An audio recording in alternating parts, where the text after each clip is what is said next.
the case of nuclear or radiological fallout, people living around potential targets such as military bases and chemical plants may be advised to evacuate.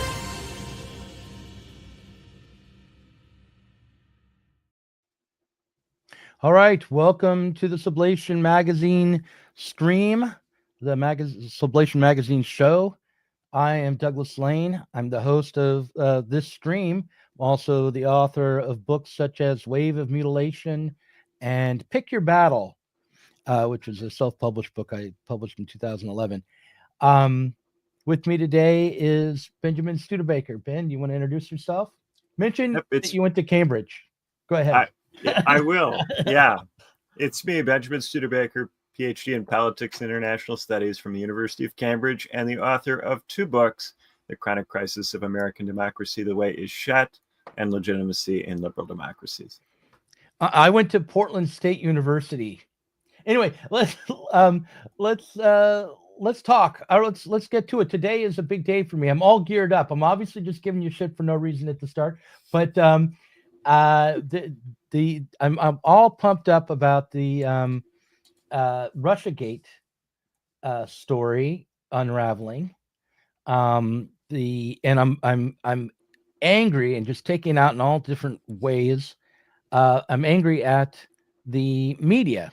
I mean, I sound like Nixon, but I'm angry at the mainstream media and the way they have been covering or failing to cover revelations coming out of the DNI, and now the newly declassified information that came out of the Durham report.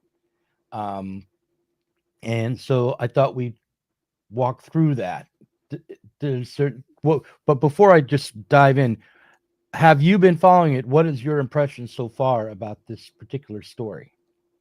I tend to be pretty bad about following corruption or crime stories where people try to get specific individuals on wrongdoing. I tend to lose interest in this stuff pretty quickly.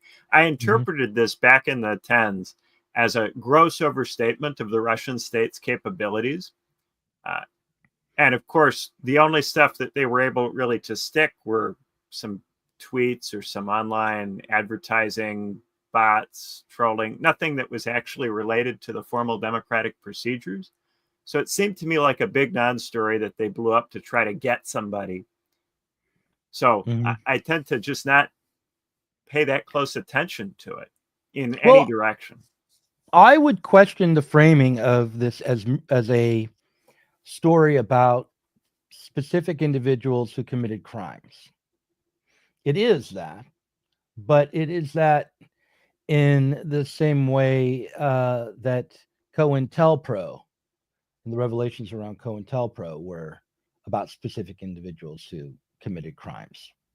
It seems to me that when you have collaboration between multiple agencies and branches of government to do something, and that it's done relatively systematically over the course of years, and when it leads to changes in foreign policy, or even a recommitment to a particular stance in within foreign policy circles, and the expansion of programs involved in the surveillance state, the expansion of programs out of the Department of Homeland Security and the NSA and so forth, when it's used to justify the expansion of police powers over society, it goes beyond the level of merely a crime involving individuals. Well, if it really did have all of those effects, I think a lot of the stuff that you're tying it to would have happened in any case. In the case of the Department of Homeland Security claiming jurisdiction over all communication networks in the country in service of securing our elections, no, that could not have been done that way without this. Yeah, the Patriot Act, 9/11, this stuff has been in the pipes a long time. Yeah, but the expansion of the Department of Homeland Security over securing all of our major media was predicated on the claim of interference in the election from Russia. Well, fake news. It was predicated on the idea that these social media companies were allowing misinformation to be distributed. And that was not just reducible to the Russia claim. They linked that in with COVID. No, that's not true, because the way to handle the social media would have been through some sort of, I mean, it was happening in the Congress, so through some threats of legislation, questions around immunization of these media companies from lawsuits. There was all sorts of ways to handle, if the problem were those particular kinds of media companies, then it could have been handled that way. What was done instead was the Department of Homeland Security expanded its jurisdiction to cover all of the election infrastructure, which was all of major media and social media, which was a workaround from the normal process of politics, which could have been used to try to regulate the social media companies. It was not. I think the meat of it was dragging those CEOs into Congress. And it was supposedly the foreign threat that, I mean, explicitly. That was one of the arguments that were made. They made a lot of different arguments. Yeah, but one of the Department of Homeland Security made one argument that they issued in a letter. It's not a matter of like it's Jay Johnson of the Department of Homeland Security head who expanded the jurisdiction of that branch of government. So if they want to get the tech companies to clean up the internet, they'll make a dozen different arguments and try all sorts of different routes to get them to do that. And most of it was done by them voluntarily. They voluntarily cooperated. Yeah, but to frame this around, he cooperated. To frame this around social media companies alone is a mistake. It was the expansion of the Department of Homeland Security's jurisdiction over all media. It's also Congress dragging the tech CEOs in front of those committees, trying to humiliate them, trying to damage their public reputation. It was Lindsey Graham saying, "You don't think you have a monopoly?" It's all of this intimidation and threat, which comes from all sorts of different parts of the state. But again, that is a completely different political process done publicly with elected representatives, and it was targeted on those social media companies. And the Department of Homeland Security expanded its jurisdiction to all media infrastructure. But I think that's what really changed our internet. I think what changed our internet was the voluntary reforms that were made by the tech CEOs in response to pressure from elected representatives. I think that's what made the biggest difference. Well, that's wrong. What really changed our internet over the term during the Biden administration was the pressure put to bear on these media companies, both by Congress, but also by the FBI, the Department of Homeland Security, the CIA, and the creation of a network of surveillance and communication and control that came out of CISA. And the surveillance of the internet, that was going on for ages. What really changed was the algorithms. I didn't just say the surveillance, also the communication.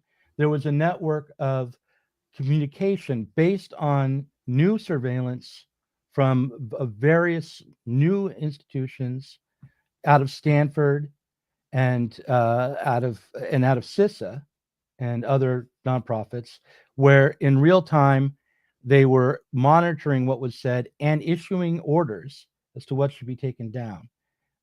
Mass numbers of deplatforming or deleting or suppressing information that online. Required the cooperation of the tech companies. And it wasn't just takedowns. What was much more influential than the takedown orders was the changes they made to the algorithm to suppress political speech on the internet in general. Those changes were made to the algorithm links at the request of CISA and at the request of the Department of But they cooperated with it, and they cooperated with it in large part because of the threat of congressional legislation. Well, yeah, they cooperated with it. True. But that is the second piece of the puzzle. It was a two-part apparatus. There was a threat from Congress. I'm not denying that. I'm just saying that the way that the violation of the First Amendment didn't come from these politicians in Congress. It came from not alone. All of these guys. It came from bureaucrats in the state, it came from elected representatives, and it came from tech CEOs, tech companies, and their corporate rules. It came from all of these things at once. We can argue about this after we get through the facts about Russiagate, which again, I mean, my point here is that if you ignore the specific ways that they concocted a justification to expand the power of the intelligence communities and the Democratic Party, in extra political ways, in ways that were not transparent, then you ignore a large piece of the puzzle, and it is not merely something that needs to be handled through a legal process. It should be taken up politically as an issue to motivate people to try to protect their rights. Let's dive in here. So to begin with, I want to start with the AP coverage of this story, and I have a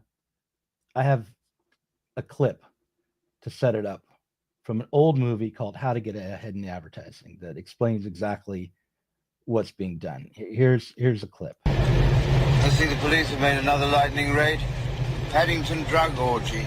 I suppose young girls was involved. One discovered naked in the kitchen. Breasts smeared with peanut butter. The police took away a bag containing 15 grams of cannabis resin. It may also contain a quantity of heroin. Or a pork pie. I beg your pardon?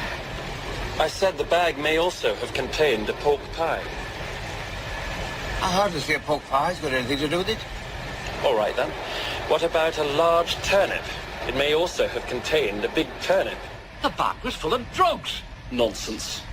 The bag was full of drugs, it says so. The bag could have been full of anything.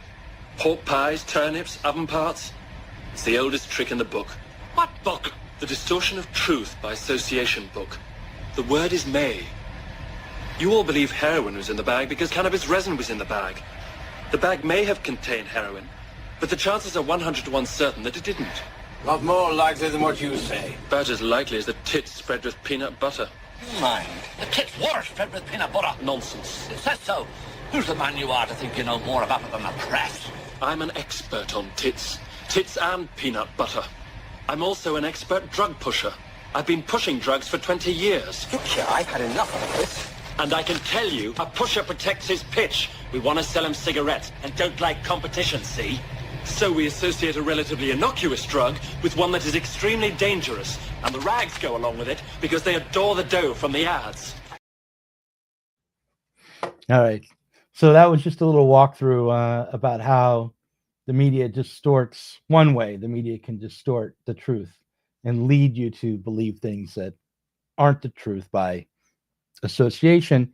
That's not exactly what went on in this AP article in response to Tulsi Gabbard's declassification and release of primary documents around the Russiagate scandal that date back to 2016. But it is kind of illustrative, nonetheless. I think that clip, something we should be aware that when we read the paper, they are manipulating us or trying to, and we need to read critically and think about the implications of what we're reading and not just take it on the surface. You would agree with that much, right? So the thing I noticed that, Axios and the New York Times, what they were all claiming is that all of this stuff was already known, that this stuff was already part of the Durham report. All of this stuff was already out there back in 2017. But then they would also acknowledge at some point that there had been some new stuff that was included. So they would try to act as if there wasn't very much new stuff while still acknowledging. So technically they are acknowledging that there was something new. So maybe the first question here would be, what's new here versus what did we already know? Well, look, I actually think I can talk about what's new just by talking about this particular AP article, because the AP article is addressing what's new. It is not making the claim, oh, there's nothing new here. It doesn't stake its claims on that basis. It's a fact check of Tulsi Gabbard. So let's start with. So I'll just start by stating the facts. Recently released documents by the DNI demonstrate that Obama canceled the publication of a presidential daily briefing, or paused it. And that briefing stated that verified intelligence indicated that there was no collusion between Trump and Putin, and that Putin had not intended to help Trump win. That was what they had planned to tell the president in January while Trump was president-elect. Obama paused that presidential briefing primarily, possibly because it would have been given to Trump as president-elect, but also for other reasons. Further, documents from the CIA demonstrated that the 2017 ICA report claiming that there was evidence of collusion and Putin directed interference in the 2016 election in a way that was meant to help Trump were both consciously and willfully founded on evidence that was not valid, was not coherent, and that was never verified. The reports that came out from the CIA in 2017 were in contradiction to longstanding processes to validate evidence. So that's those are the facts, basically, in a nutshell.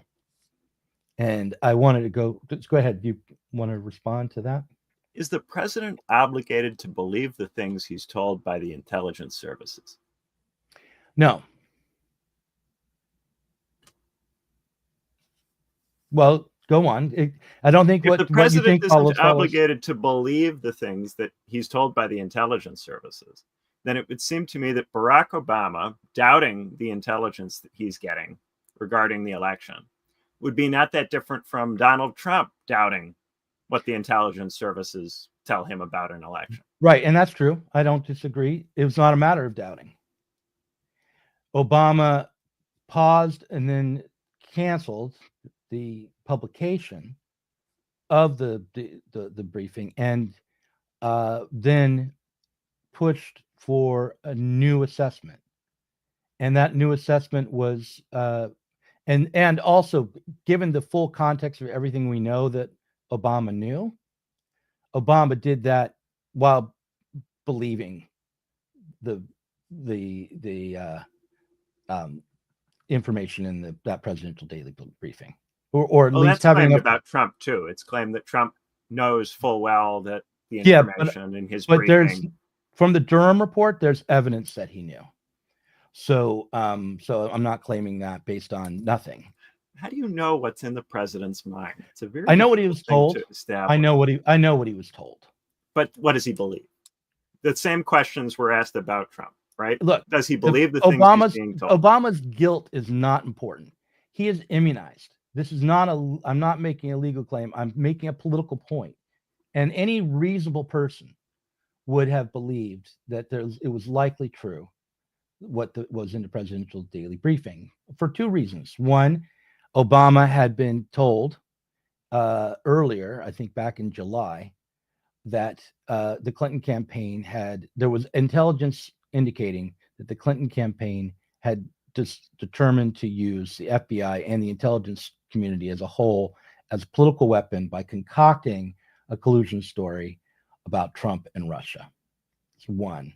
And so he knew that that was likely the source of all of these claims. He knew that much. And at that point, he also knew about the Steele dossier, the way it had been discredited was already firmly established.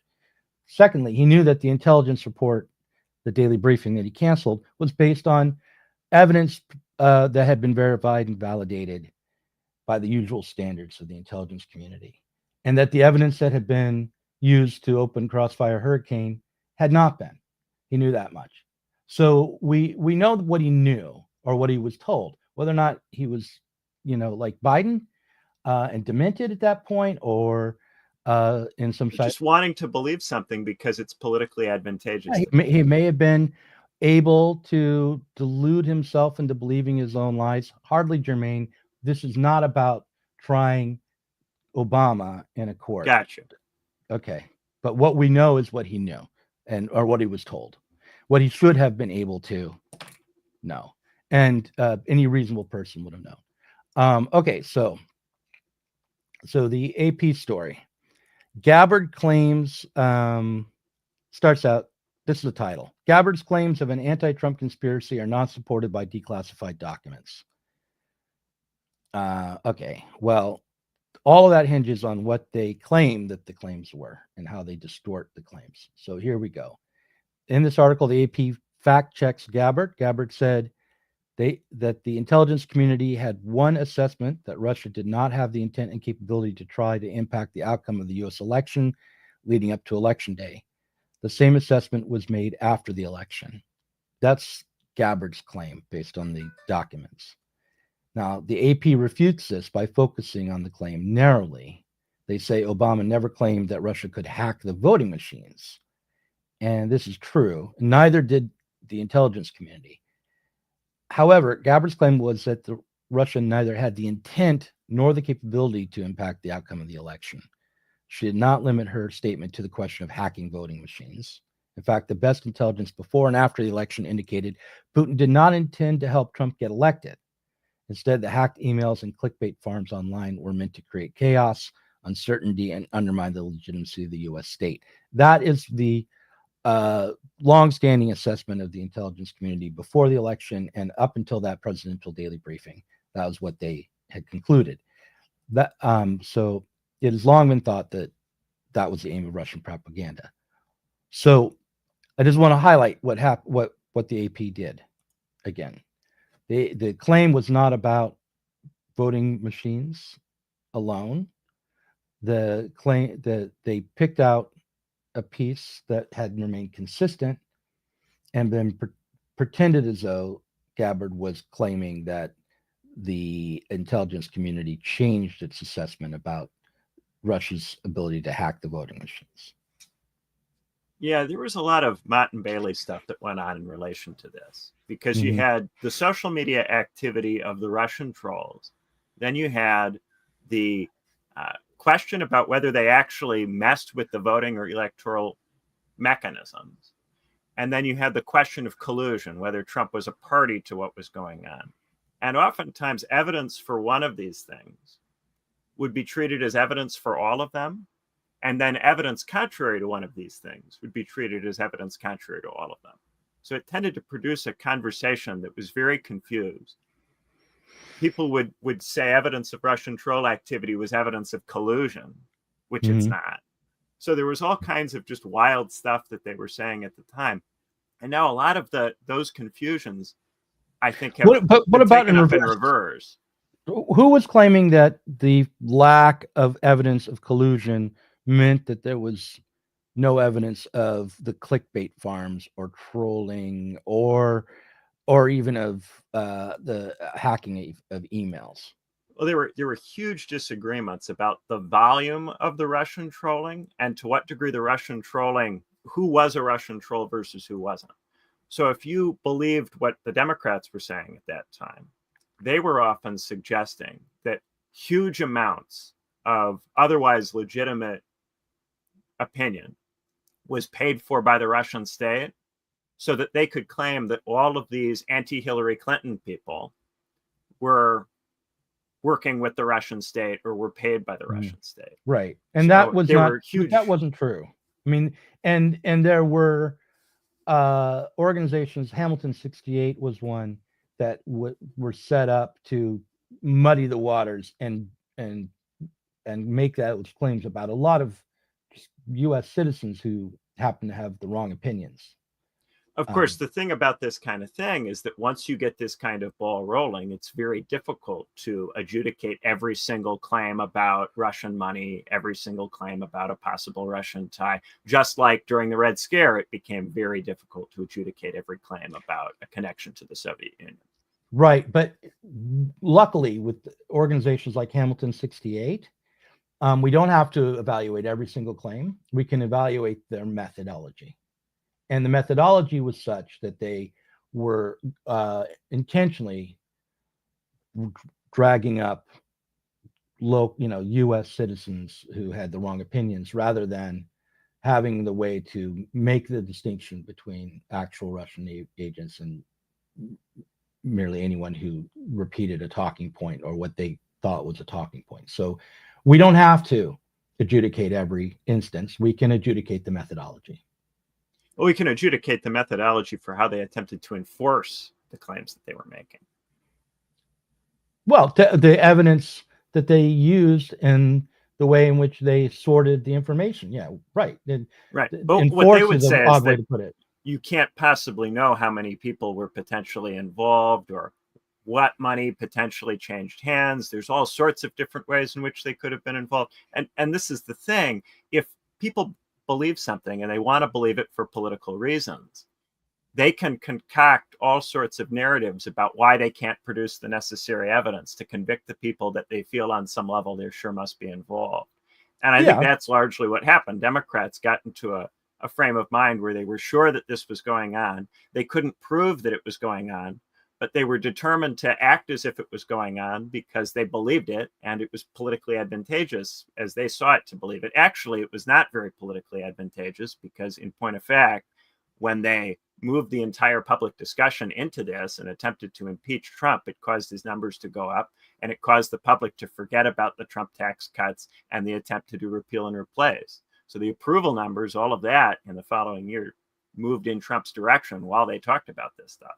Yeah, I mean, look, the people who were most responsible, like the people who ran Hamilton 68 on one level, and even more importantly, people like Comey and Brennan, people like Obama or Adam Schiff, they all understood what proper standards of evidence were, knew that they were not abiding within the framework of proper standards of evidence, and thereby, I think any reasonable person would know, knew that they were fantasizing.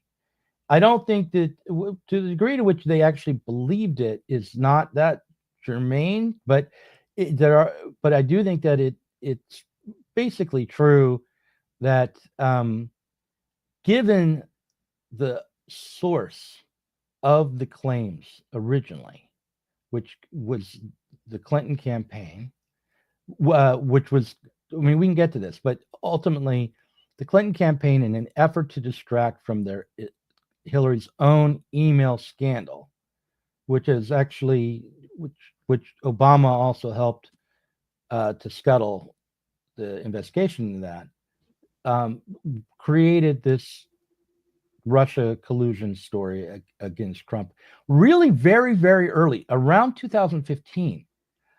This was apparently in the works. So now, again, I don't want to overclaim here. The standards of evidence around, I mean, there's a fact pattern that you can work out with the Clinton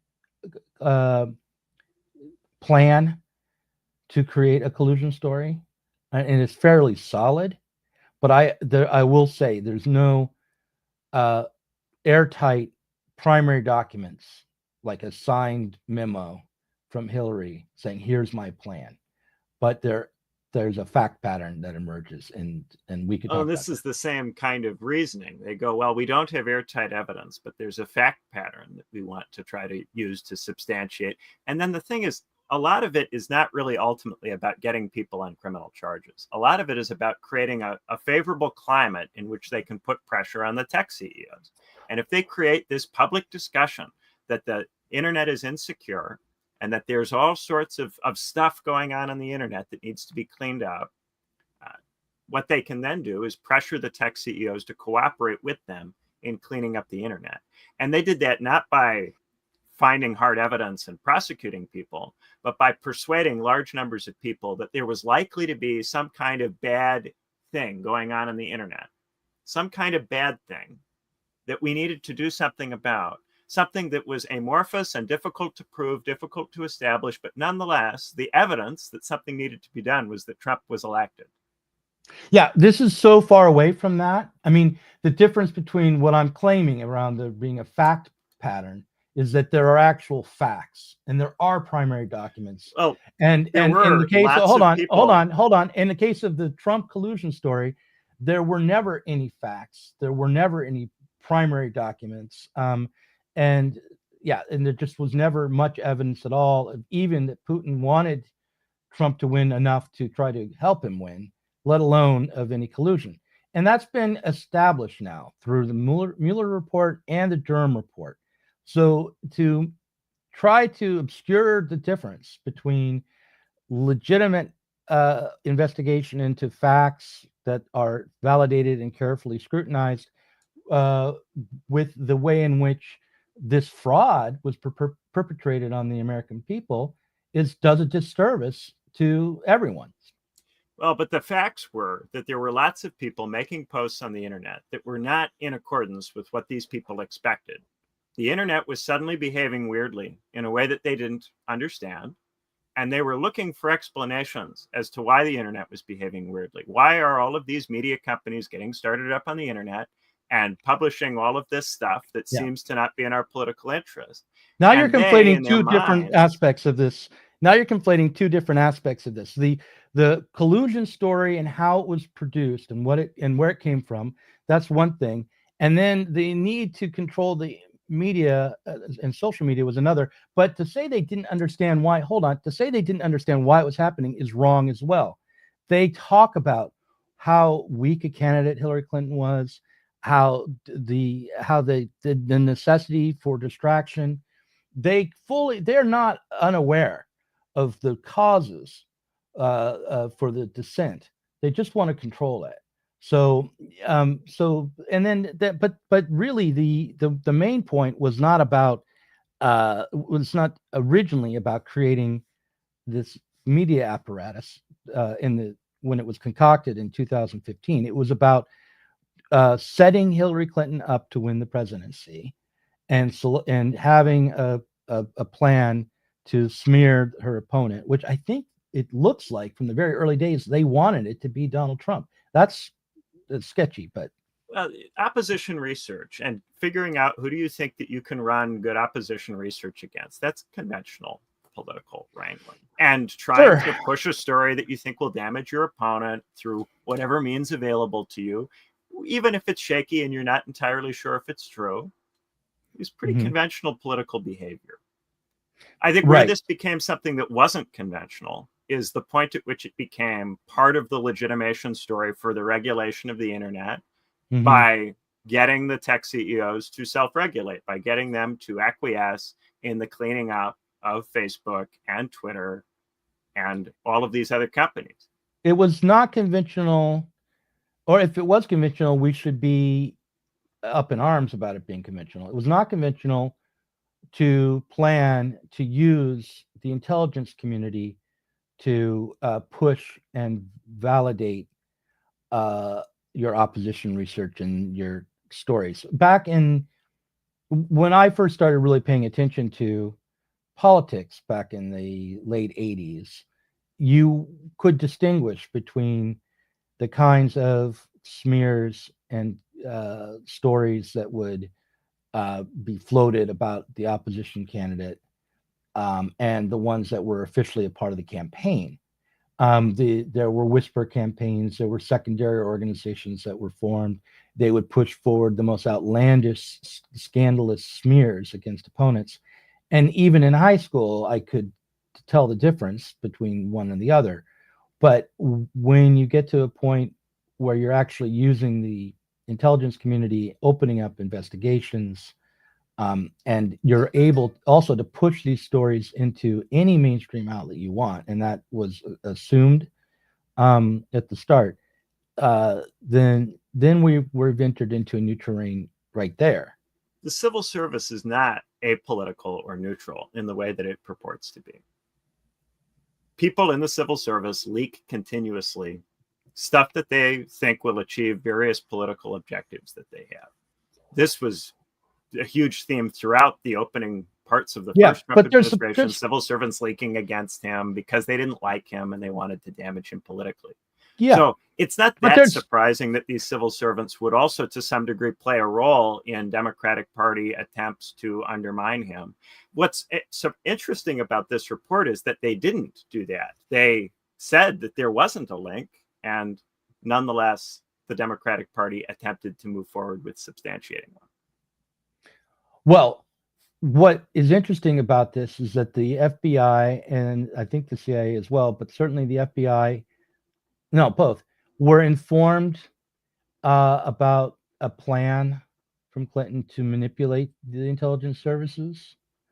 Obama was informed about this plan, and then they essentially put the plan into motion after that, like willfully went along with what they knew was a manipulation, not just because of the intelligence reports that indicated there was a plan, but also based on the character of the information or the so-called intelligence used to justify let's say, the opening of Crossfire Hurricane, which was either the Steele dossier or a barroom conversation with a underling in the Trump campaign who did not say what has been reported that he said. I mean, there was basically no basis for opening Crossfire Hurricane by any reasonable standard, and everyone knew that.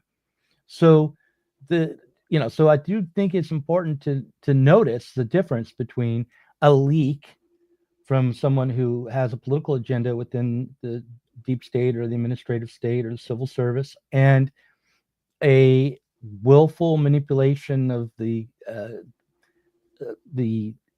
justice, But a lot of the time, those aren't that different. A lot of the time, leaks are not actually anything real. They're just some report that somebody says, some quote that somebody says that's intended to manipulate opinion. Yeah, but the truth value of the leak is not what makes it different. The difference is the power of the institution and the formality of I mean, look, the FBI can take your freedom away. There are limits put in place on what kind of evidence can be used to justify an investigation in order to protect your liberty. If some idiot inside civil service who decides to leak something that's untrue, that's a speech act that they have that does not limit your liberty. They can't, when they use that information to start an investigation, that's the difference. And so that's why we should be concerned. Well, there's the political use of this kind of stuff. And then there were attempts to try to get people on criminal charges in relation to it. And it was a different standard of evidence when you crossed into the terrain of trying to get people on criminal charges.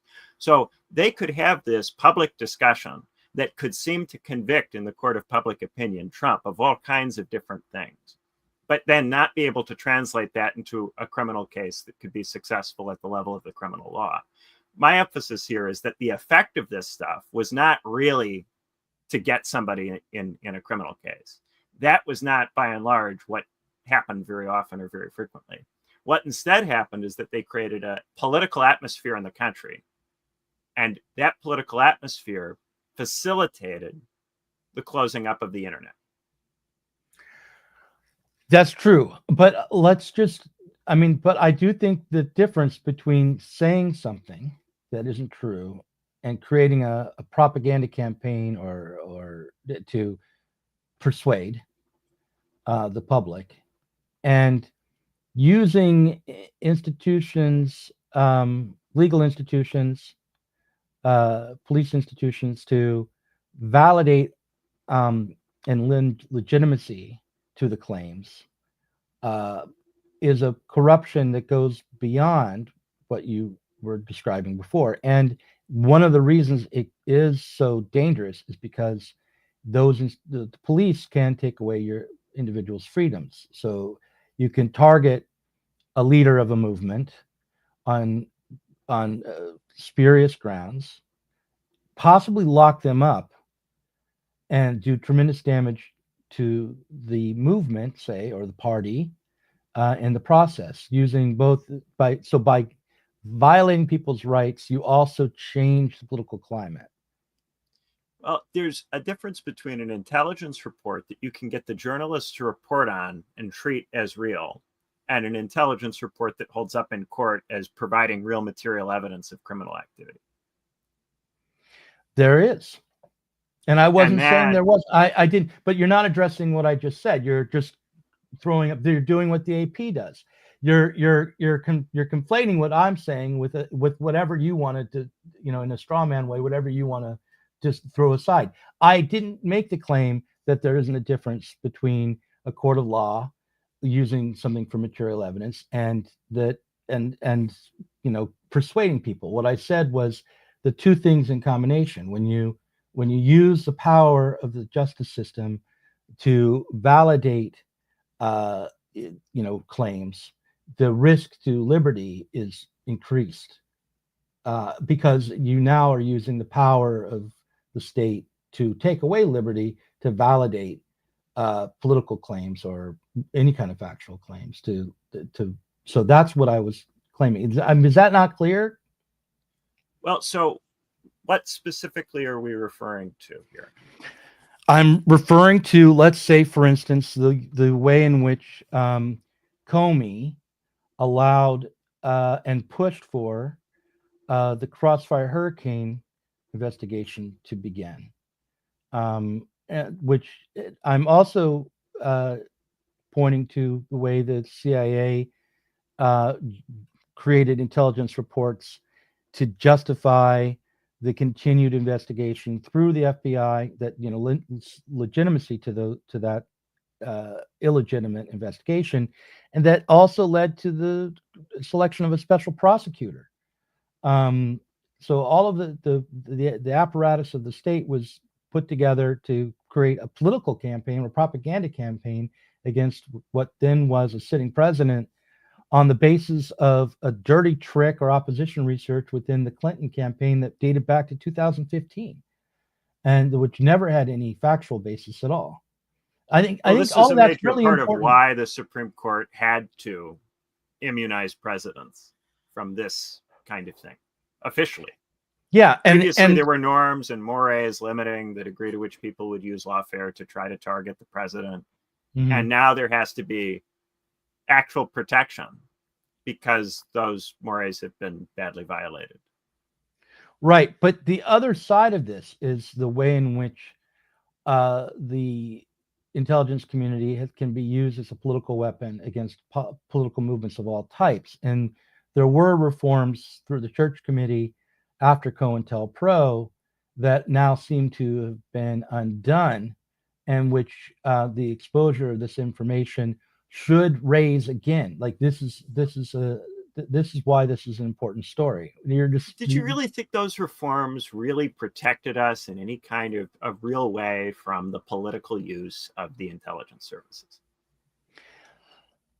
Look, I just wrote an article that may or may not be in Compact. We'll see if it's accepted. I think it's, but it's called MAGA is not a movement.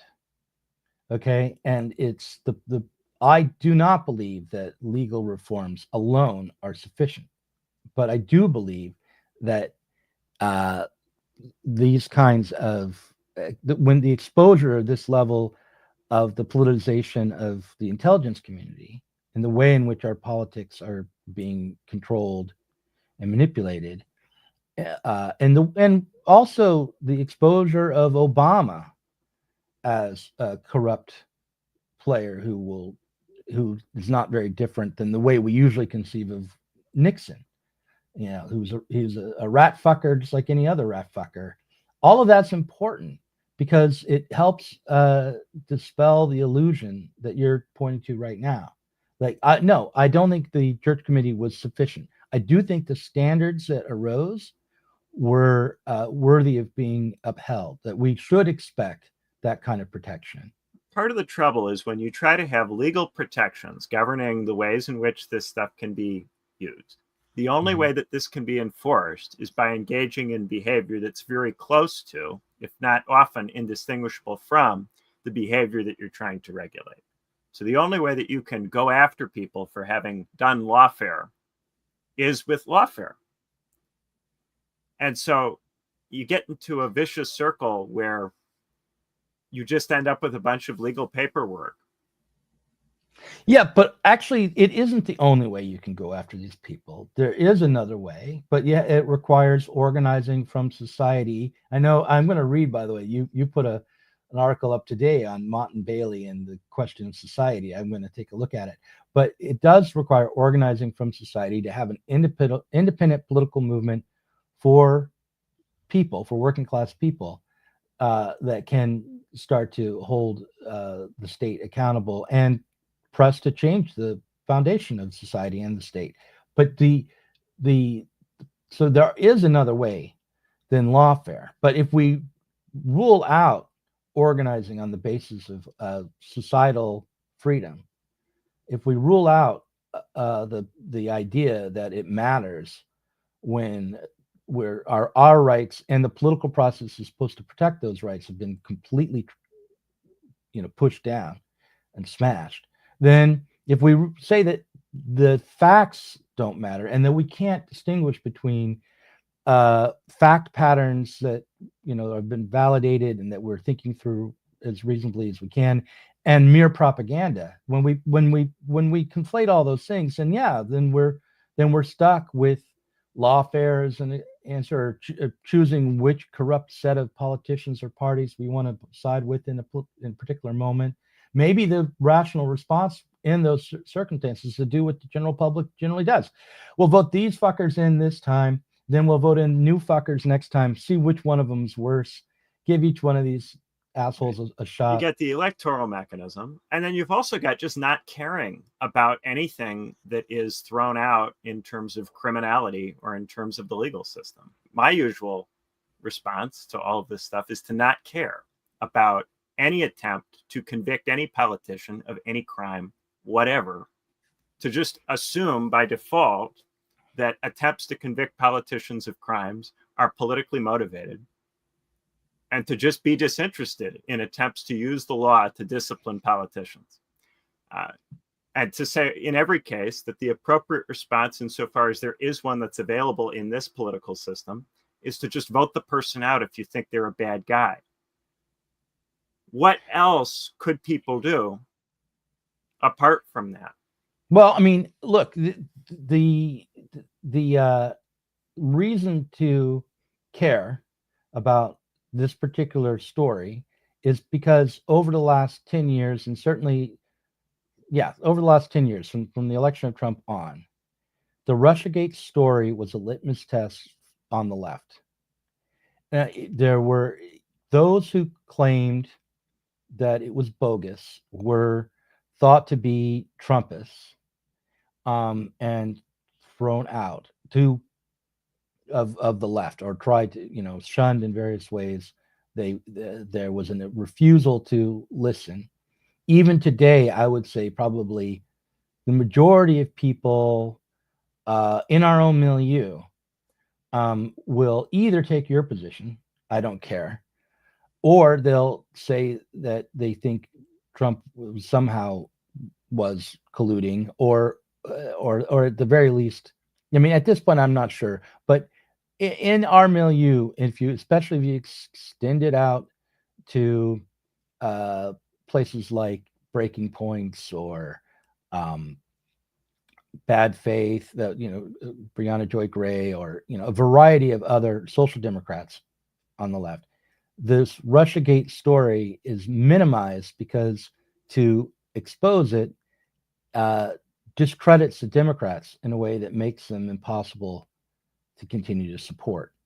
And so for me, it is a politically important thing to drag all of the facts into the light, to expose the way in which the left, particularly, and liberals also, were deluded and lied to, and maybe willfully allowed themselves to be misinformed. I think that's all important to do. I'm worried about the Watergate-ification of politics, where the impulse, whenever you don't like whoever is in office, is to try to get them on some criminal corruption thing.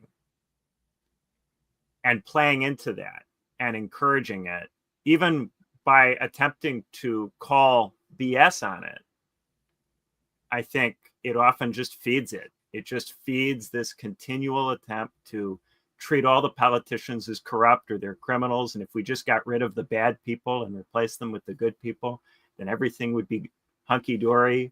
And this is, I think, how American politics is increasingly operated ever since Watergate. Just get them on the scandal, get them on the corruption or the crime, whether you prove it or you don't prove it, convict them or don't convict them, create public controversy around their character, and then have that be the whole discussion. all the time in politics is the character of the particular individual players and what they knew and what they didn't know and who did what bad or wrong. And that's what I'm concerned about. I'm concerned that we, in attempting to stop that, just play into it and replicate it in new forms.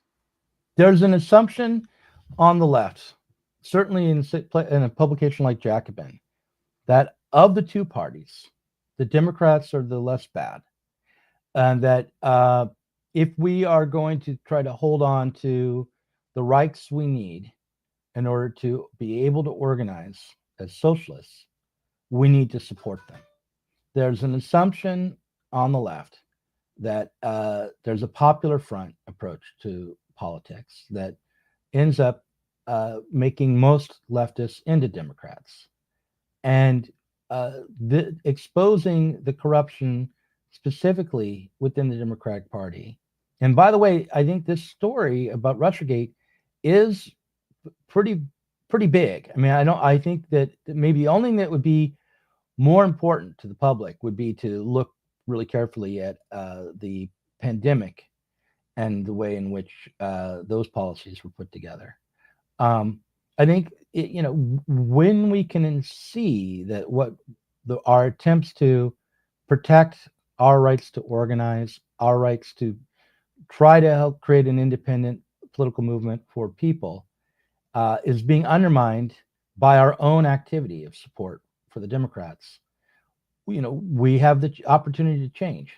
And I think this story represents kind of a wake-up call for the left. I know that it's less of a wake-up call now for a variety of reasons, mostly because of people like Zoran Mamdani, and in the UK, the rising up of Corbyn again in whatever pathetic form that's happening.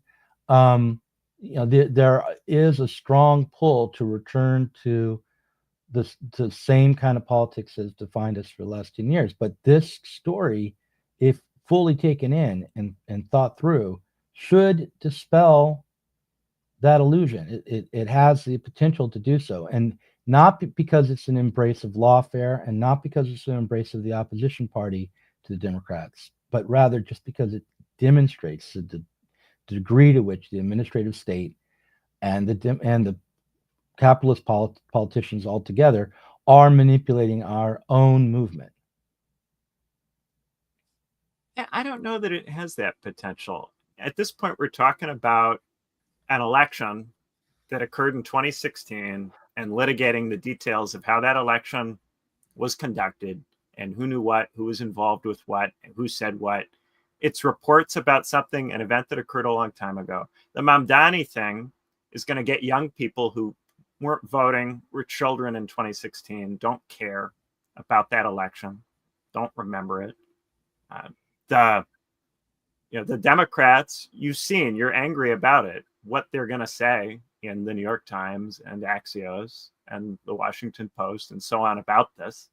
And large swathes of the public are going to be satisfied with that, because at this point, there's a fundamental breakdown in any kind of agreement about which sources are trustworthy or not trustworthy.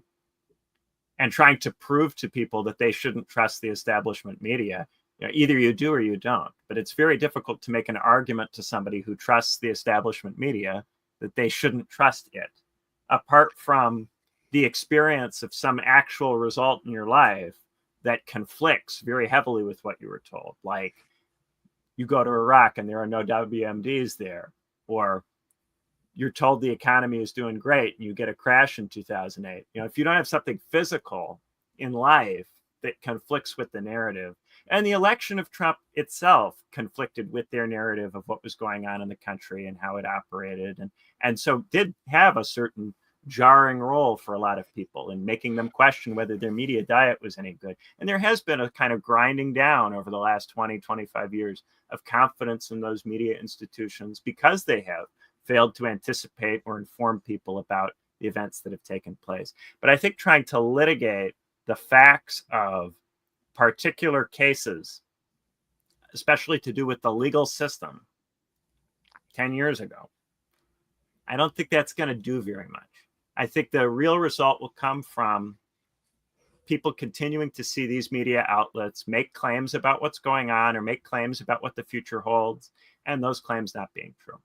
So, for instance, one of the major questions is, are those tariffs going to cause enormous economic disruption to your life or not? Because the establishment media claims that they will.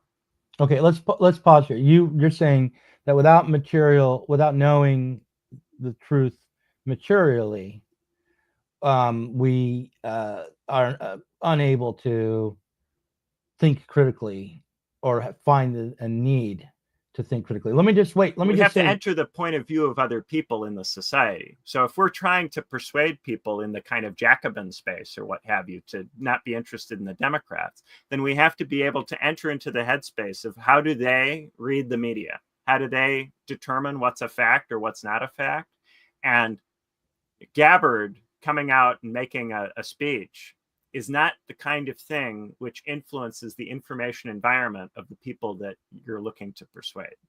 Well, look, but it ought to, and I'm in their information environment or trying to remain there. Look, let me put it, and it's not Gabbard making a speech. It's or releasing documents. Those are primary documents. That is solid evidence. But let me just, there's a difference between a political rhetorical speech and the declassification of primary documents. There really is, Ben. And let me just say this: about to in a few minutes, going to talk to Rudy Greason, who's doing the parrot rooms with me now. When we have parrot rooms after these discussions, and we're going to be discussing Ibsen's play, An Enemy of the People, and in that play, a doctor discovers that the water from the spa is toxic. For a variety of reasons, it has become toxic. And that information is true, right? And the story, the play is about his attempt to communicate that to the mayor and to the public, and the way he becomes completely alienated from his community.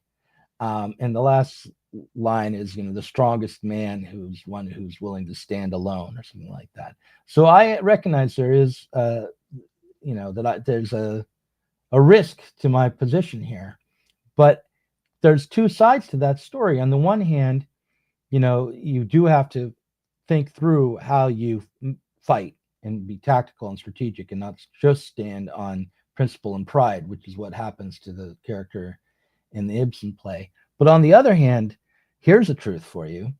People were getting sick. In the play, they were being poisoned by water. They did not know that. And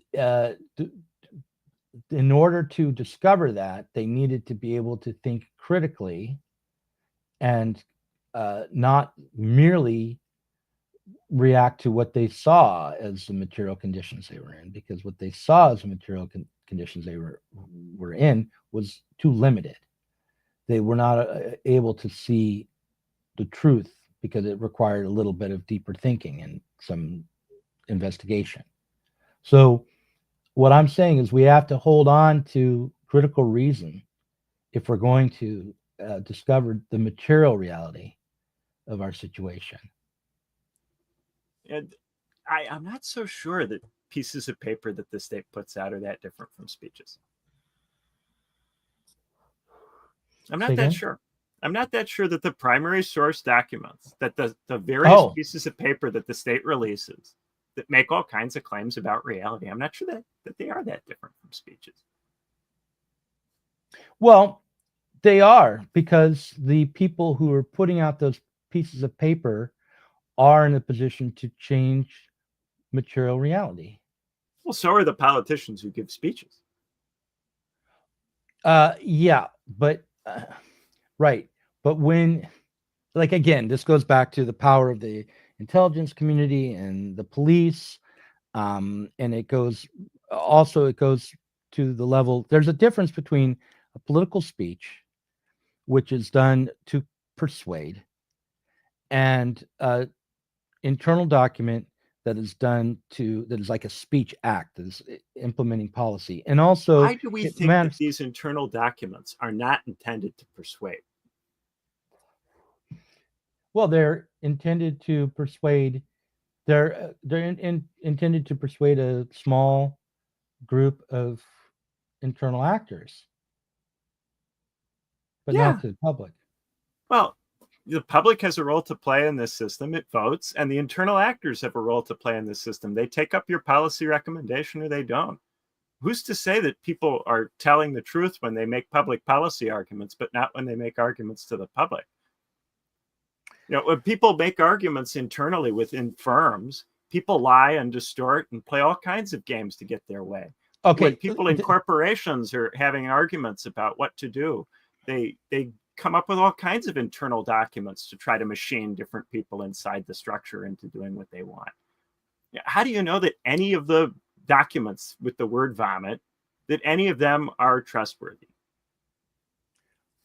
Okay.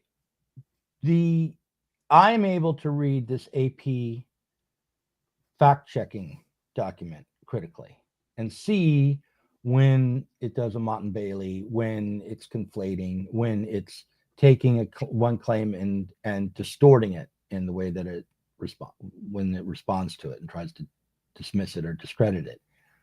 I can do the same thing when I read these primary documents. And there are moments where it's very clear when the distortion is happening.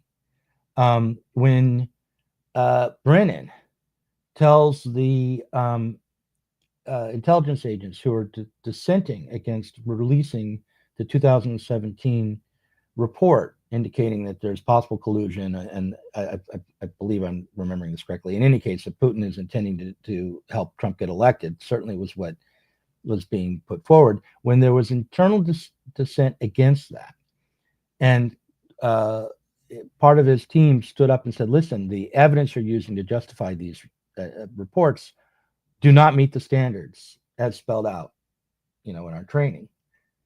His answer was, yeah, but doesn't it ring true? Now, I can see how impoverished that answer is. And I can also note that that answer was good enough for Brennan, given his power, to get the results that he wanted. Those are primary documents. I interpret them, and I can know that something like the truth of what happened. It doesn't mean that I'm being persuaded the same way I am when I'm listening to a politician give a rhetorical speech. Like, there's a difference between Obama saying, yes, we can, and me reading a conversation between intelligence officials and Brennan in the CIA, and where they're noting the failure to abide by the usual standards of evidence. Yeah, people could make up that. A lot of these classified documents could just be made up. We don't even know, for sure, right, where they okay, all come from. So let's talk about that. Yes, the classified documents can be made up, and yes, we don't always know for sure where they came from. And so when an intelligence officer gets intelligence, what do they do? What are they supposed to do? Well, one thing they're supposed to do is try to verify the source. They need to provide evidence of what the source actually was, right? And there's a process for doing that. There are standards for when a intelligence report is verified in terms of its source. Then they also need to validate it. They also need to validate it, the claims that are, or the facts that are in the intelligence, right? So they want to have more than one source. They want to find corroboration. They want to, so these are standards of evidence. They are not standards of truth. Okay, it is always possible that you're getting it wrong, but the standards of evidence nonetheless lead us to have a better picture of what's likely to be true than if we have none at all and simply invent things. Sure, I'm not saying that the state doesn't have standards of evidence for assessing intelligence for the purposes of deciding whether to make decisions on the basis of it. Of course the state does. I'm saying we out here are not getting all of that. We get snippets and bits and pieces of it that state actors choose to give to us for various reasons. I spent yesterday reading the declassified documents from the Durham report. I have looked through the Tulsi Gabbard's the declassified documents from the Durham report. Yeah, that were classified. That somebody decided to declassify to try to get us to think this or that, to try to get us to believe something. I'd already read the act of declassification to the public is an act of attempting to persuade the public of something. You don't declassify a document unless you see a political use for declassifying.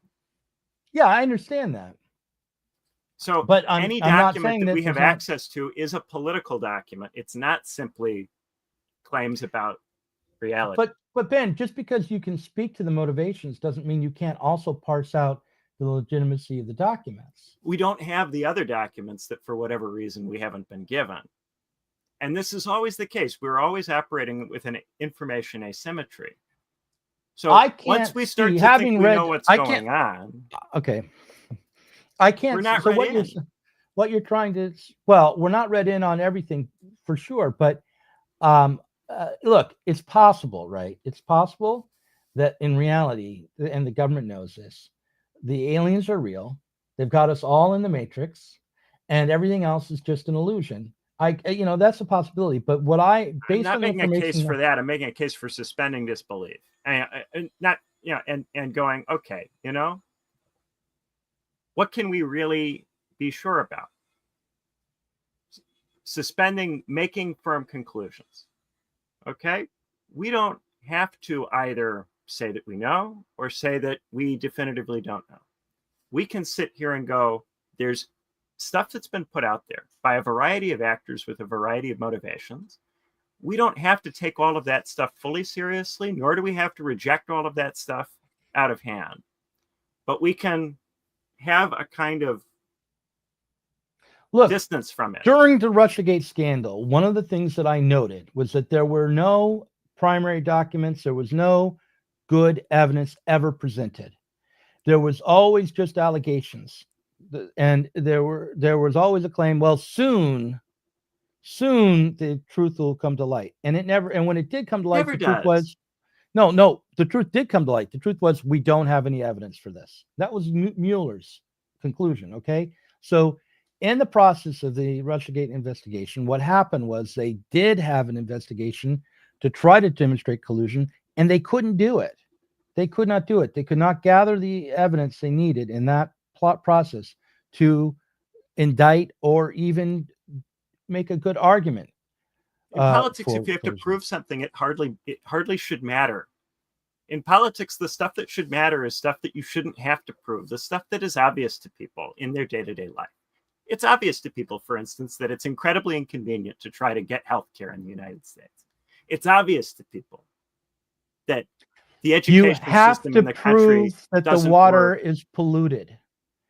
When there's new facts that are materially affecting people that they don't know about, for instance, that there's a Manchurian candidate operating in the government and he's fooling us all, you have to prove that. Or if the water is polluted, you have to prove that. There has to be an investigation. There is a point to investigation and critical thinking. It's not simply a matter of speaking to people's prejudices or rhetorically convincing people.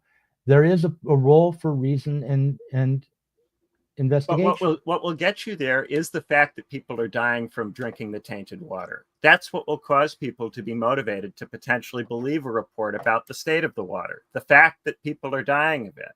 If you go out and make a bunch of claims about the water and nobody's dying of it, it's not going to matter what's in the report. Those people need to change their diet. Or, maybe there's something wrong with the air. Or maybe the kids or the neighboring town are sexually promiscuous and they're bringing the diseases in.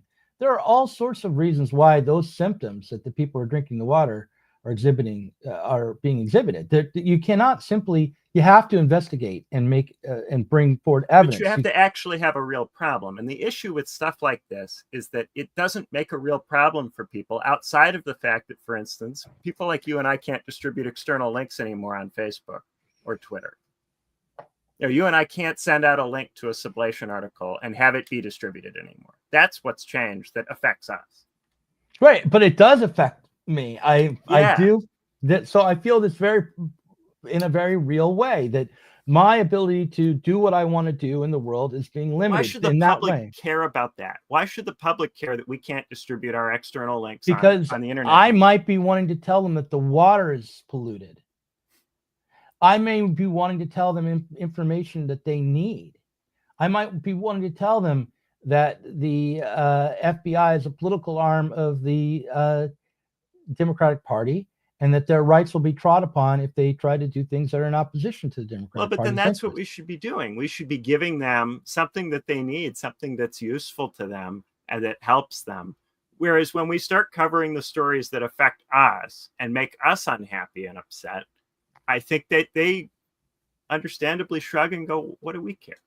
Listen, why Ben, does it matter to them that we yappers can't distribute our yapping on the internet the way that we used to anymore, and we're upset about it? To them, it's, oh, we're upset because we can't make money off the internet anymore.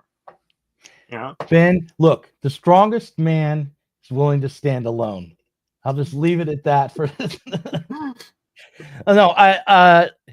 no, look, it matters to them if they want to have political power, because any if one we of them, establish that our yapping has something to do with that. well, I try to establish that all the time, and listen, we've gone over an hour. I'm going to go talk to Rudy in just a minute or two. People should tune in for that to hear me confess as I talk about Ibsen's An Enemy of the People. And I wish I'd gotten through, like, there was so much just fact here that I wanted to, what I consider to be fact here, that I wanted to get through. We didn't get through. I will try to maybe bring it up again in another stream or make a video about it. But people should go and look for themselves. The Durham report, it has been declassified. The information that informed the official conclusions of the Durham report has now been declassified. You can look at it for yourself.